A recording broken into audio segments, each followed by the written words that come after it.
In this video, I'm gonna talk to you guys about 10 frustrations that every wealthy person has to go through in order to create wealth for themselves. Let's jump straight into it. Number one, delayed gratification. You'll want to spend big when you start earning, but real wealth demands restraint. You have to be able to say no to the short term in order to get the long term later. Watching friends take vacations while you invest in assets stings, but it's the price of freedom. Number two, people not understanding your vision. Friends, family, even partners or spouses may question your sacrifices and your mindset. Now, this is okay. This is okay. This is going to come with majority of things that you're going to choose to do. It's not going to make sense to everybody, and it's not supposed to make sense to everybody. If it made sense to everybody, you're not dreaming big enough. Simple as that. You'll feel lonely at times, but visionaries always walk ahead of the crowd. Number three, making mistakes with money. Bad investments, poor decisions, poor spending decisions, missed opportunities. These losses are intuition fees for your wealth building education. You have to learn through try, fail, and adjusting. It's gonna happen. The more you can study and learn about financial literacy and financial education, the less mistakes you make, but you still will make mistakes. The mistakes will not go away. You have to go through the mistakes in order to get to where you want to go. In order to become Stephen Curry, you have to go miss shots first.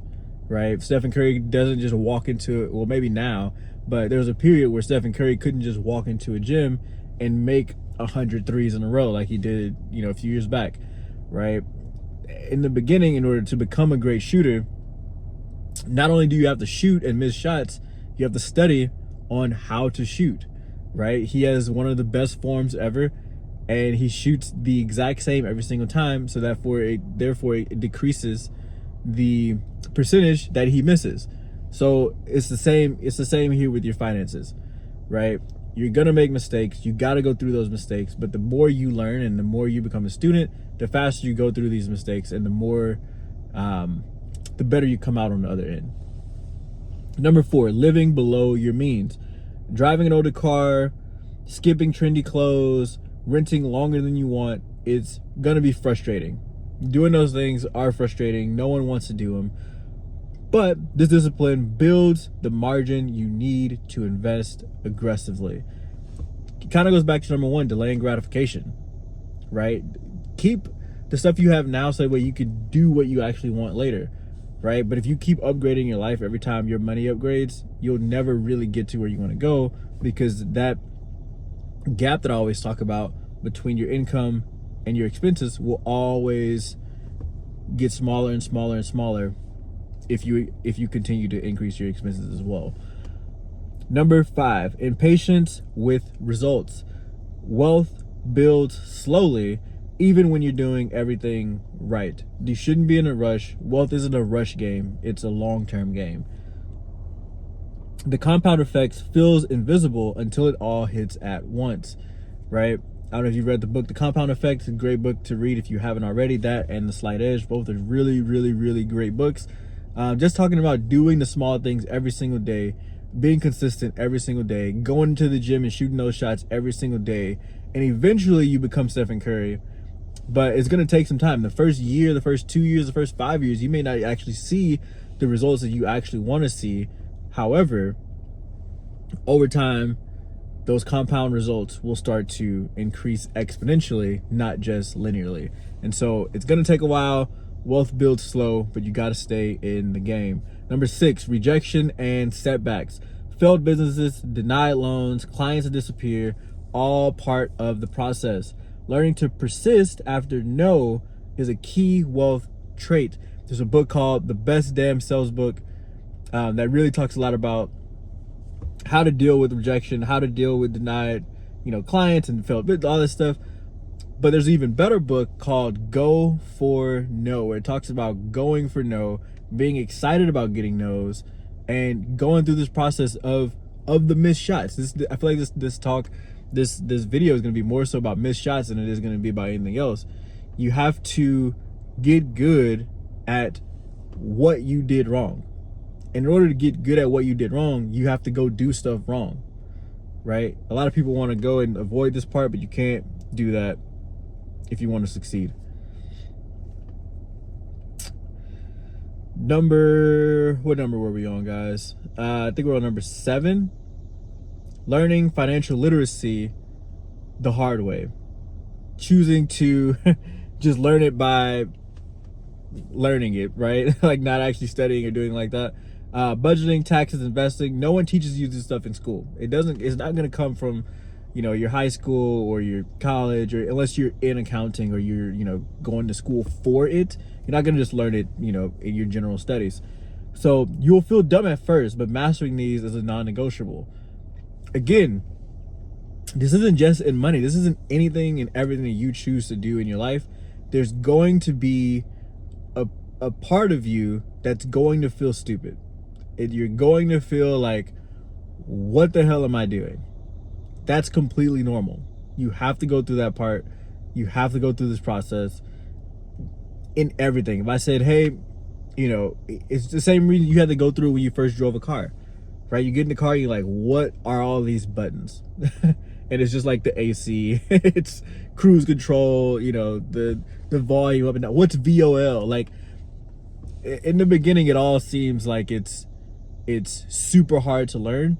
But as you do it, as you progress, as you make mistakes, as you learn through, conferences, books, podcasts, things will all start to piece together, and you'll be able to start developing habits, creating goals, and then you'll become wealthy.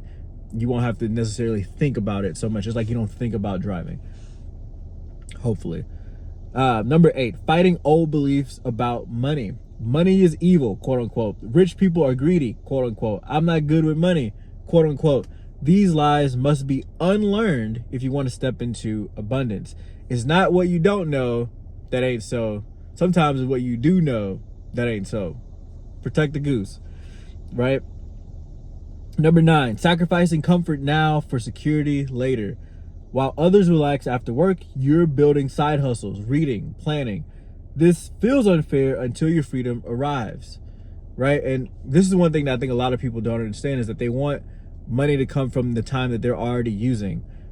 It's not going to, or it would be, right? You're not going to go be a millionaire doing exactly what you're doing right now, or else you'd already be one. You're going to have to do stuff that you don't necessarily want to do in the beginning. You have to want the result more than you want to do the thing sometimes.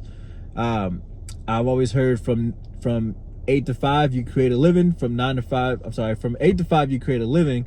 From 5 to 10, you create a life. This is when you start your side hustles. This is when you create your content. This is when you build that other business. This is when you go and you take this time from 5 to 10 o'clock to go and build something to replace what you're doing from 9 to 5. And then once that thing replaces it, then you just hit the accelerator, you build that thing as much as you can, and at that point you've created the life that you want, and now you can start jumping into these other income streams. You can start developing the second one, the third one, the fourth one, the fifth one, or I guess the third one, the fourth, the fifth one, the sixth one, right? And this is when life starts to get fun. Last but not least, number 10, constantly evolving. The habits, mindset, and friends that got you started won't take you all the way. Shedding old versions of yourself is uncomfortable, but it is essential. You must do it. You will become better. You will become new. It's part of the process. This version of you, if it was supposed to be wealthy, it already would be. So these are the 10 frustrations that come with building wealth. It's a part of the process. It's something that we all have to go through. And so do you, right? Number 1, delayed gratification. Number 2, people not understanding your vision. Number 3, making mistakes with money. Number 4, living below your means. Number 5, impatience with results. Number 6, rejection and setbacks. Number 7, learning financial literacy the hard way. Number 8, fighting old beliefs about money. Number 9, sacrificing comfort now for security later. And last but not least, constantly evolving. Hope this video helps. Hit that like button if it helped you. Comment below your thoughts and subscribe for more videos like this one. Catch you guys on the next one. Peace.